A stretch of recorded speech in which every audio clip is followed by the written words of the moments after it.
Yes. Okay, hi, welcome to this series of sessions with my students. Here we have one extraordinary student of mine. I always say I start my speeches with this sentence. Extraordinary people are ordinary people who do ordinary things with extraordinary passion. And this guy, Prahlad Atreyaa, is one such extraordinary student. I mean, his extraordinariness, I generally explain it by giving this example where he studied with me for computer science Java in 10th grade. But the best part that I vividly remember is in 11th grade or 12th grade, I believe. So what happened was his parents called me, and then I went to his house, and entire 11th standard I finished in 1 or 2 days. Just that's it. Entire 11th Java. And his parents were surprised that how can a teacher teach entire Java in a day?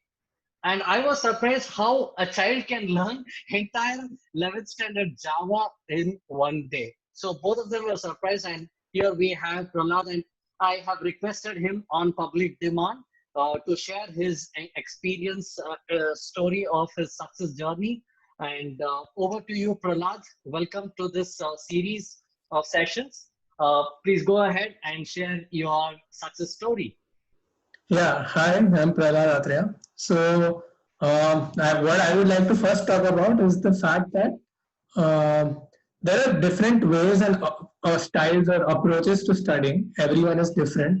And the main difference between a person who scores well in an exam or who has a lot of conceptual knowledge versus the one who doesn't is that they don't leave islands of information. When I say islands of information, it means there are a lot of different information which you'll get through different texts. The textbook is same for everyone. Yet why do the scores differ? Why do some people understand it better? So the difference is in connecting those information.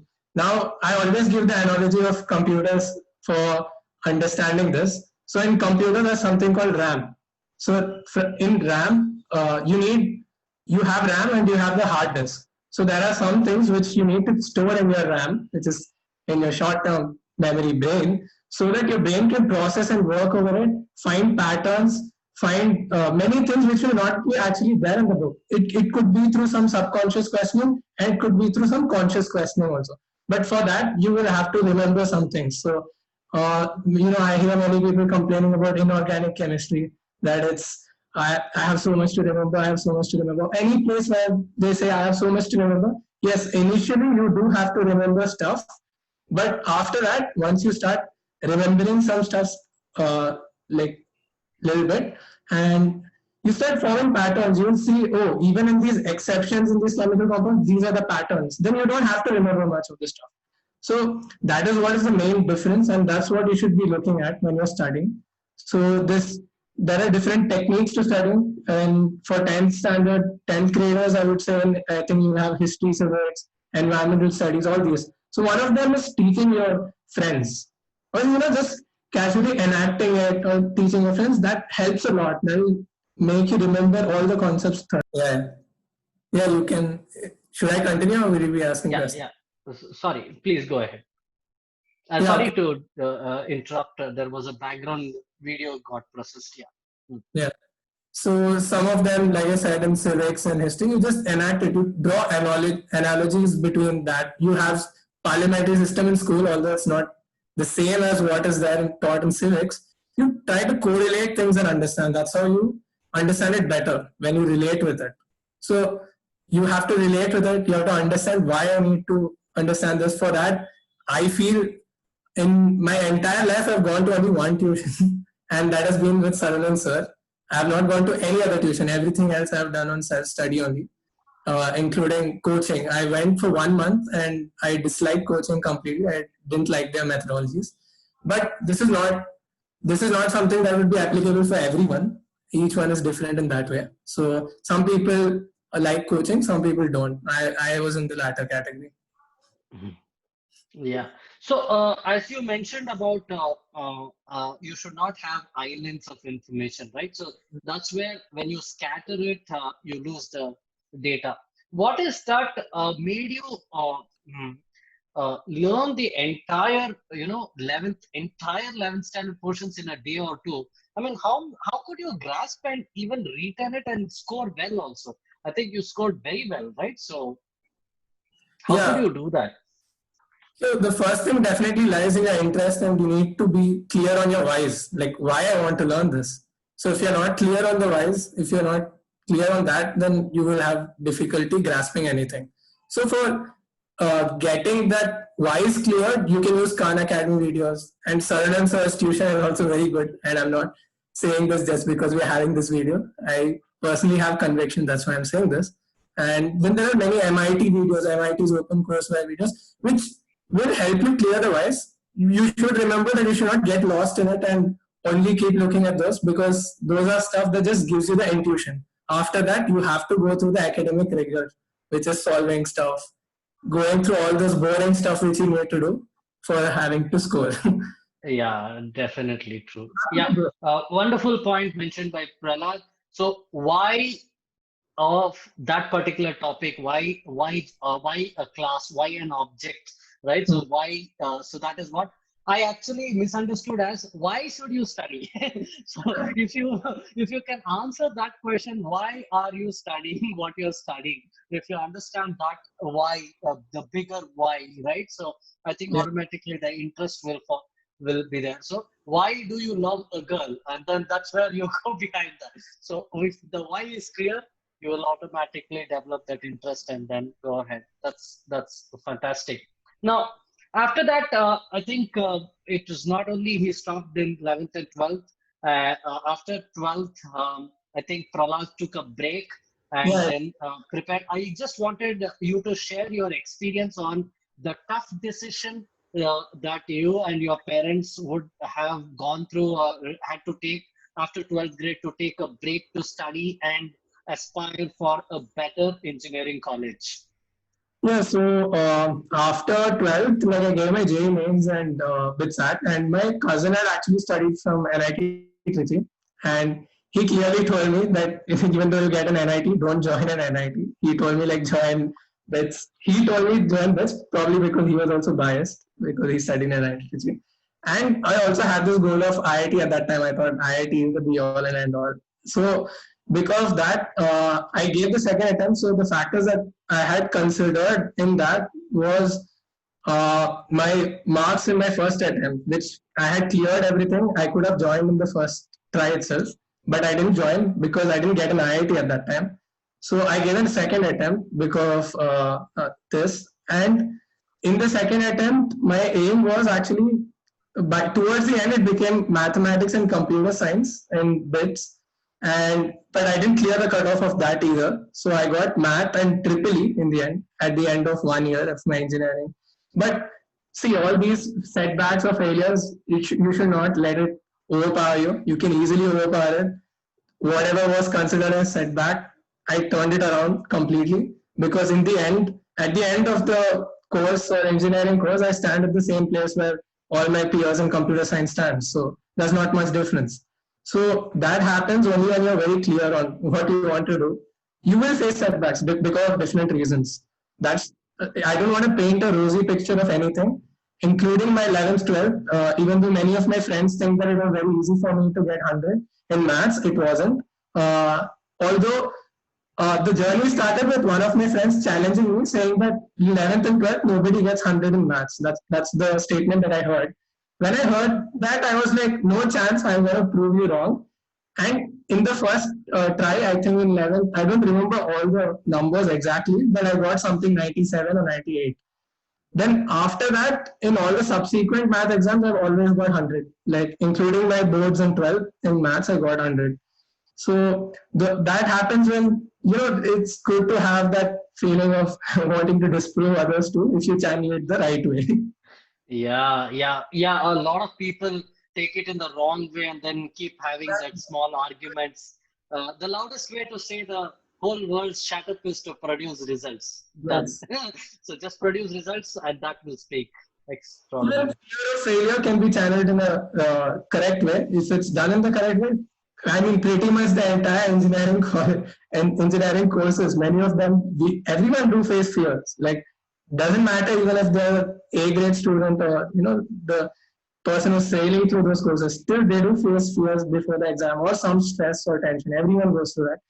Another thing that helped me a lot was meditation. So I would definitely attribute a lot of my success to meditation and yoga also. Yeah, I do 100% trust on that. That always works. So I call it as simply sitting in the classroom. Chuma sitting, sorry, chuma sitting. I make the children sit in the class, close their eyes, put some music, and chuma sit. I don't introduce that as meditation. It really, really works. But somehow this modern generation, I thought modern generation is not following, and I am very happy that Prahlad is following that. Is a great. Cool. Now meditation is slowly becoming cool. Now I'm also a yoga teacher. I just finished my certification. Okay. By the way, guys, he completed 12th, took a break for 1 year, prepared, and then he got into BITS, and then he's in 4th year right now. I just graduated now, like as in my last semester is over. Okay, so he's completed his BITS, 4 years of engineering, and then yeah, so I wish him all the best in the future. Prahlad, if at all. If you want to see, this video will be probably viewed by my students mostly who are in grade 6, 7, 8, 9, 10, 11, 12. Some of them are engineering students, and their parents also might be viewing. And I have a lot of parents have reached out to me asking about, is it okay to take a year off and then prepare for BITS? And I have given your number, and then you have coached them. Right now, you can just say 2 or 3 points. Is it okay to take a year off and study for the JEE and get a better college? Is it okay? What is the precautions that we have to take? There are definitely a lot of precautions. In the first attempt itself, generally the people who take a year break are already confident because they have already cleared. They've got the NITs or BITS in the first attempt itself. They just want to better it and they do the second attempt. So that's one of the criteria. But there are also people who hadn't cleared anything and gave the second attempt and came out in flying colors. So there are people like that too. But it's an option. It depends on, are you willing to put in the effort? Do you have the interest still? For one whole year, you might not have your own peer group. That also matters a lot. My cousin also joined NIT Trichy through Fiji. So those all factors come into the picture. Will you be able to handle that? Are you okay with that? So if you talk with a lot of the seniors who have joined BITS, NIT or IIT, many of them have taken a year's break and joined. Even many people don't know about it. Even I had gone to only one uncle for some doubts in my building itself. He was from IIT Kharagpur. So I asked him the same question. Like after my first attempt, I asked him the same question. I was a little bit disappointed. I asked him, what should I do? So he didn't tell me before that he had also cleared IIT in the second attempt. So he told, the reason I didn't tell you before is because in the first attempt, I want you to give your best. You shouldn't become complacent by thinking of these options. So I was like, yeah, that's a good point. Then for the second attempt, he told me like, what are the criteria? And I think he said, since you have cleared and everything, you know that even if you give the second attempt, minimum you will get this at least. So you have that kind of a safety net, then you give the second attempt. So that's generally the thought process that goes behind making this decision. My parents were always supportive, so I didn't face any issues from my parents at all. Everything was self-imposed. So it's absolutely fine, right? So in case you are dedicated, fully focused, it's okay to take a year break. Yes. Yeah, otherwise, it's not right, right? So if that is the backup option, then definitely we'll always take the backup option. So that will be a very bad. Beyond the point, college doesn't, like I would say, college doesn't matter much. The only reason you try to go into a good college is for the peer group. You're actually paying for the peer group. You're not paying for the courses that you learn there. I'll tell you this. That's why there's a big difference between MIT's online course and actually being in MIT. And or BITS or IIT or whatever. And environment makes all the difference, right? Yeah. So you studying in Uh, PES and you studying in BITS and you studying in IIT, MIT makes a big difference because of your environment, and yeah. environment always influences you, right? So, and then especially for because of the placements, Oh there's a yeah. placement, the companies which, Yes, the placements are different. I won't deny that. There are the median package of computer science and most of the top tier universities are pretty good. Like your at least initial job will be in a good place, in a good brand. It's pretty guaranteed. Although now because of COVID, nothing is guaranteed. yeah, that's okay. Yeah, yeah, yeah, no issues. This is a temporary issue for a year, and then everything will be back to normal in a year or so. Yeah. Yeah. Okay, so the last thing that I would want is if you could give what is that 5 things if you knew when you were 15 or when you were 14, especially when you go into the high school, that is when the shift happens. I have a lot of children, there's a tremendous shift in their thought process when they move from 8th grade to 9th grade. And Yeah. what is that if you knew when you got into 9th grade, you would have achieved something bigger than this. Of course, whatever you have achieved itself is a dream come true. But what is that few things if you knew you would have? It can be when you got into 9th, or it could be when you got into 12th. You can go ahead and tell. What are the few things? So in ninth, 10th, the only problems that I faced always was in languages. So English and Hindi basically.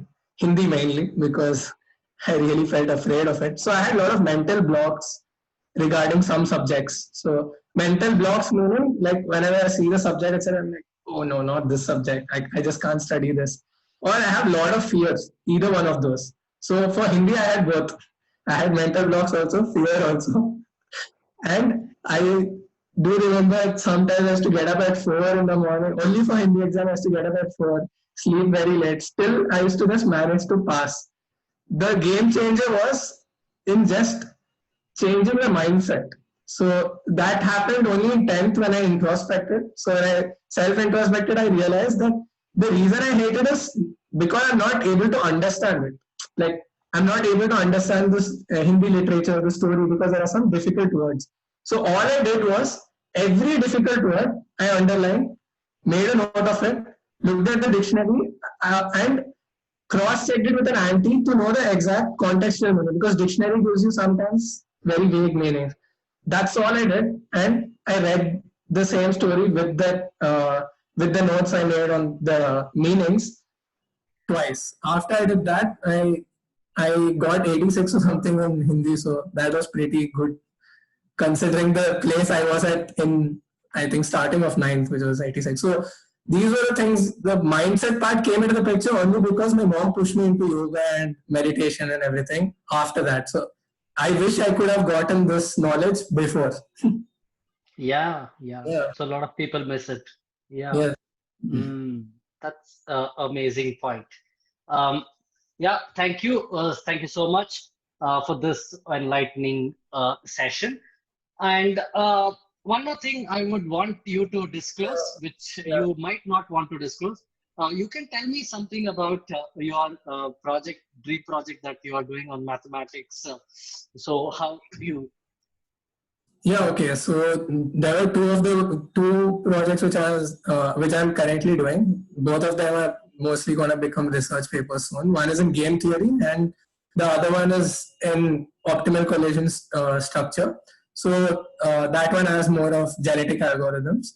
So the genetic algorithms part first, because it's intense in maths, the first thing is we have to do is mathematically model the situation. So for mathematically modeling the situation, you need to know all the variables, parameters that you want to include. For that, you need to have a basic understanding of the problem. So your problem statement should be clear. So I had done my thesis at Indian Institute of Science also last semester in 5-1. So that was again a different topic. That was in bio and computer science intersection. So that was also a thesis only.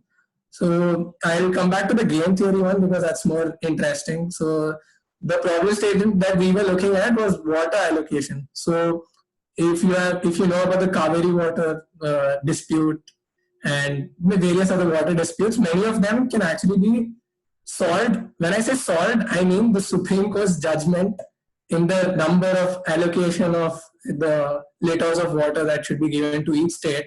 Those can be solved through game theory very easily with proper modeling, and that can be backed with a lot of data, and that will help making decisions of in the courts also easier. So this was the idea with which my friends and me started this project. So it's still an ongoing effort. So we have uh, nearly made it into a research paper. So we will be publishing it soon. Oh, all the best. Yeah. Well, and you wanted to know about the BITSAT versus JEE mains preparation. Should I just touch on that? Yeah, before that, I wanted you to tell about your Quora journey.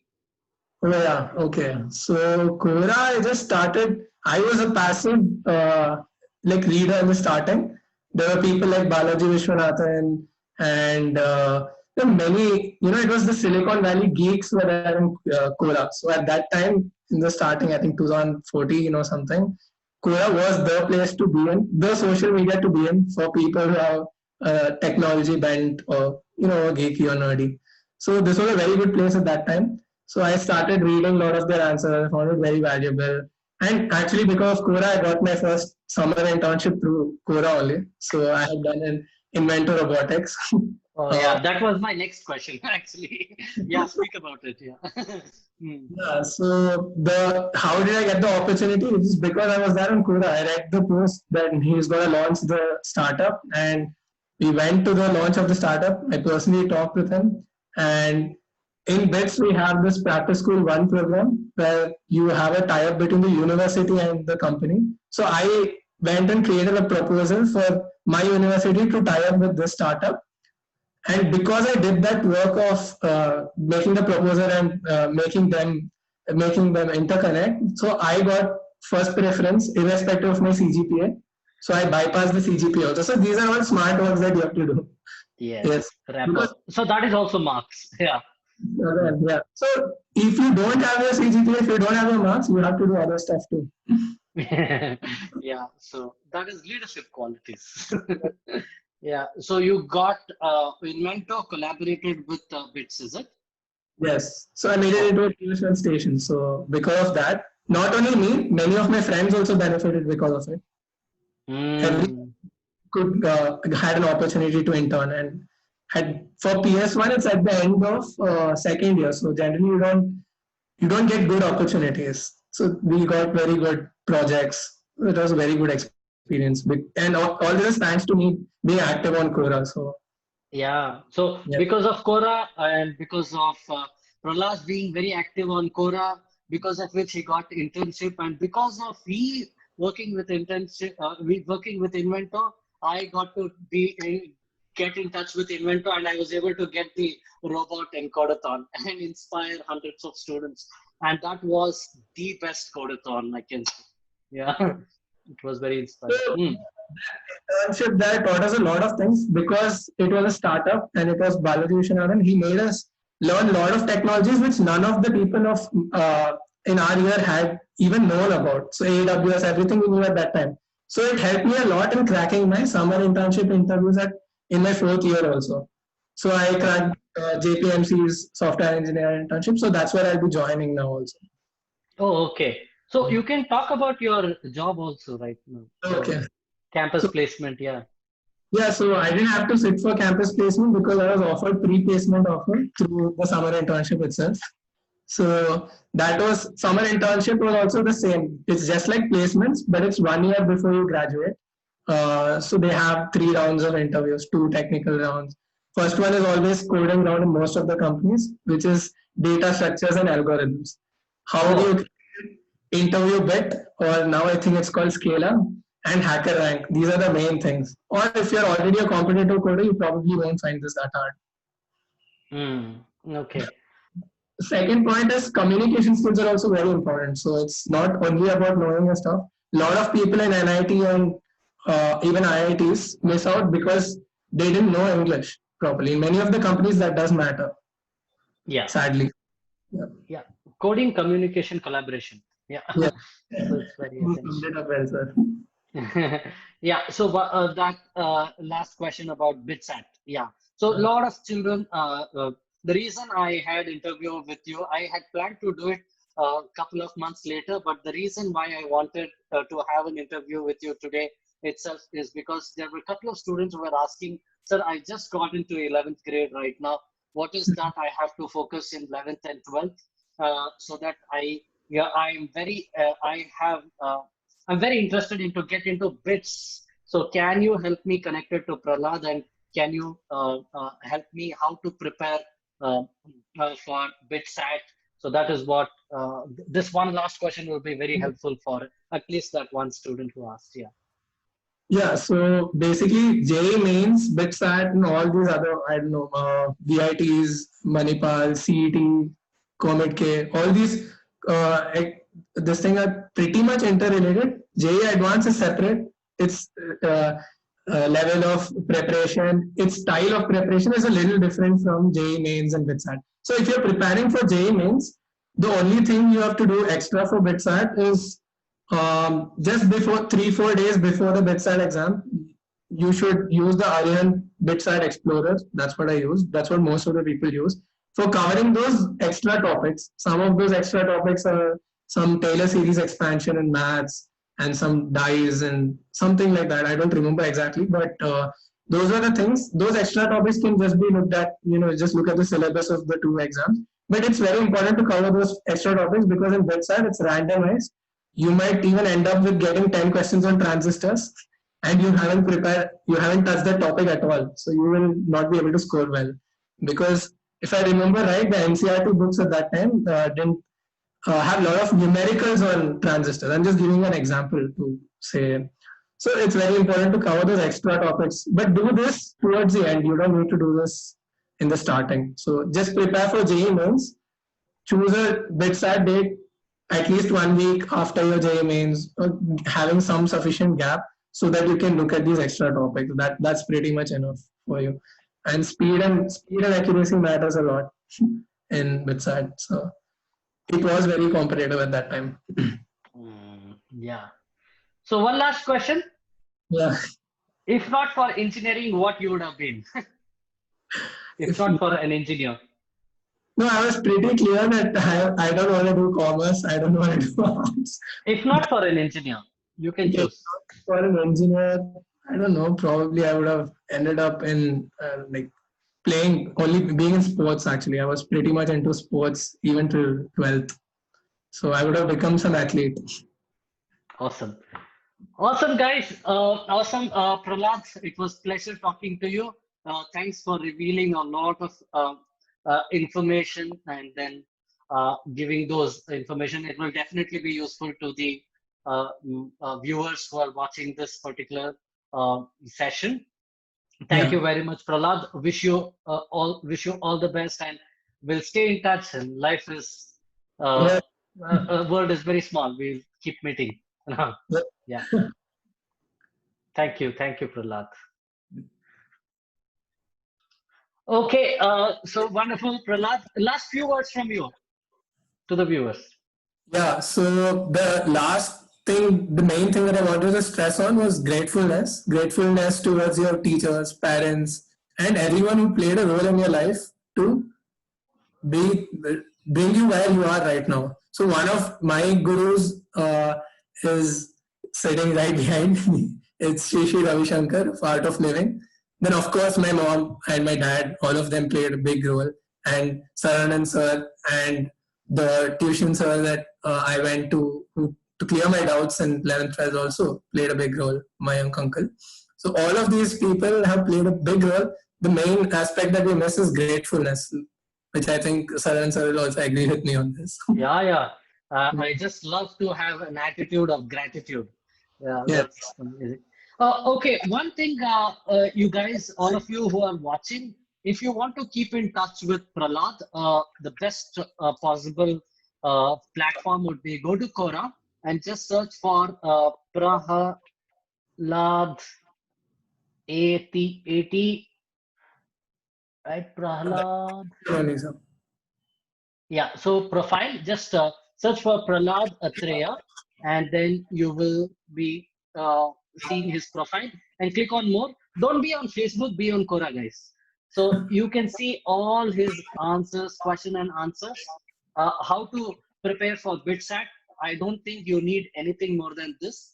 And if you have questions on this, go ahead, ask him, reply here, and then he will definitely be happy to help you guys. And if you if all these things are not sufficient and you still want to speak to him, you can always reach out to me and I will connect you to Prahlad. Is that fine, Prahlad? Yeah, sir. Okay, great. Thank you. Bye bye. See you, Prahlad. Bye. Thank you, all the viewers, for watching this particular video. I hope this was very helpful, and see you in the next next session with another student. Bye bye.